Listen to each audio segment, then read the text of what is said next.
Interesting fact for you guys is the U.S. spends 50 cents for every person on, not for themselves, but for on the earth, that for the amount of oil it uses per year. It doesn't sound like much if you 50 cents a person, but that turns out to be about $3.5 billion roughly. Put that in perspective for you. Therefore, we must act now to convert over to greener technologies in order to help reverse the effects of global climate change and rid ourselves of foreign energy dependence.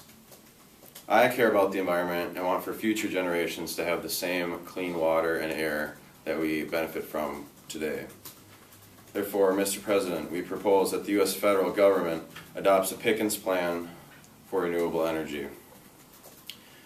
Today I will inform you about why coal and oil are dirtier than wind and natural gas power plants, that there's a healthy supply of natural gas, the basis for the Pickens plan being less damaging to the earth, and why natural gas vehicles are a great choice for Americans.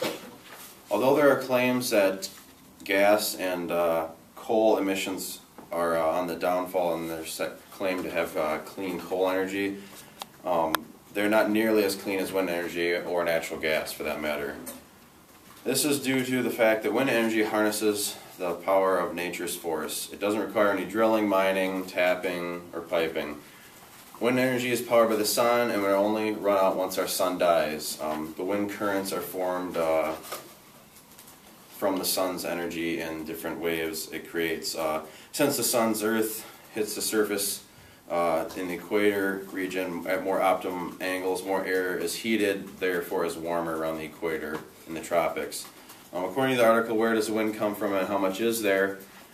This leads to convection currents in the atmosphere, for example, the movement of air, change in density and change in pressure causing heat.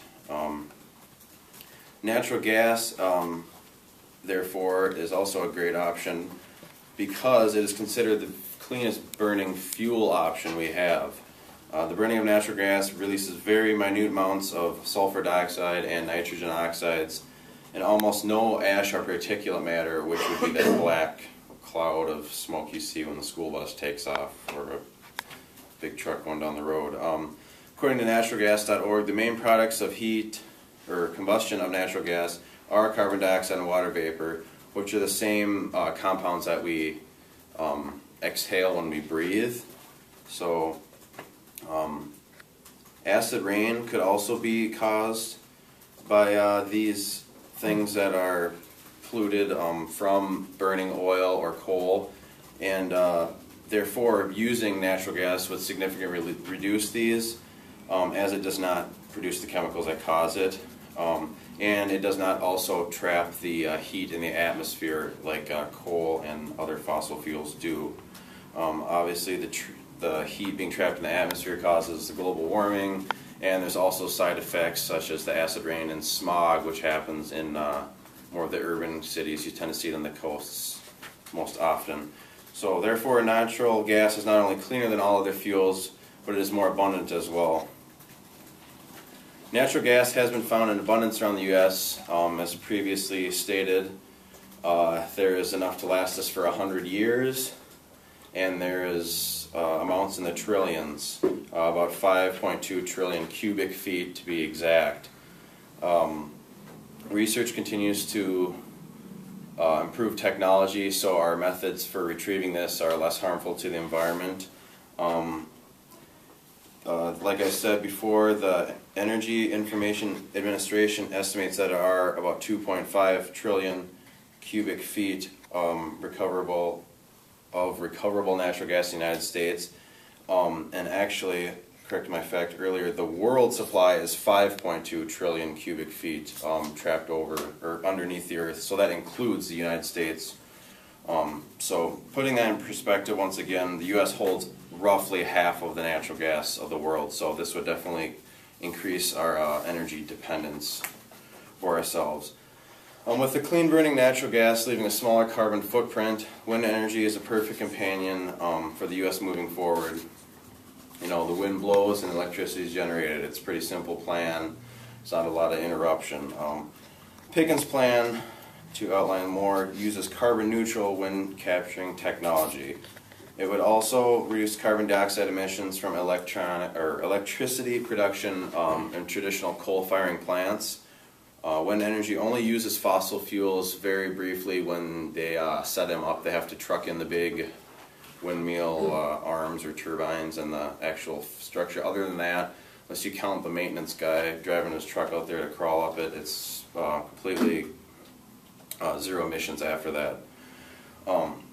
U.S. Energy Information Associates states that in 2008, wind machines in the United States generated a total of 52 billion kilowatt hours, which equates to about 1.3% of total U.S. electricity generation.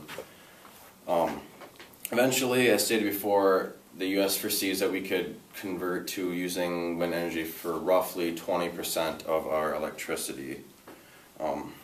Converting Americans' vehicles for everyday use to a more eco-friendly fuel could reduce our carbon footprint as well.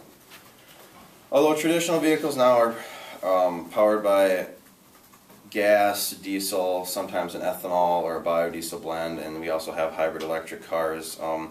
Vehicles that are run by natural gas or compressed natural gas, CNG vehicles as they're called, would produce 25% less emissions, particularly carbon dioxide, than would a traditional gasoline engine, according to the Environmental Protection Agency. Combustion of gasoline also produces much larger amounts of nitrous oxides, or NOx as you might see them represented, and other air pollutants that can be toxic and cause smog and acid rain, as well as the typical greenhouse gases that cause the global warming. Overall, this means more greenhouse gases, like I said, leading to the warming of the Earth's atmosphere, global warming hence. Converting all of our vehicles to natural gas would not be practical, so it's been suggested that transportation fleets such as buses, tractor trailers, your delivery trucks possibly would be converted first. Maybe also do government vehicles. I know currently there is, GM offers fleet services with like vans, medium duty trucks, and regular trucks, and possibly cars are soon to come. Honda already makes a compressed natural gas Honda Civic, which has got very high ratings as far as efficiency, and it's still fairly affordable considering other hybrid electric models that are out there today. Therefore, Mr. President, we propose that the U.S. federal government adopts a Pickens plan for renewable energy.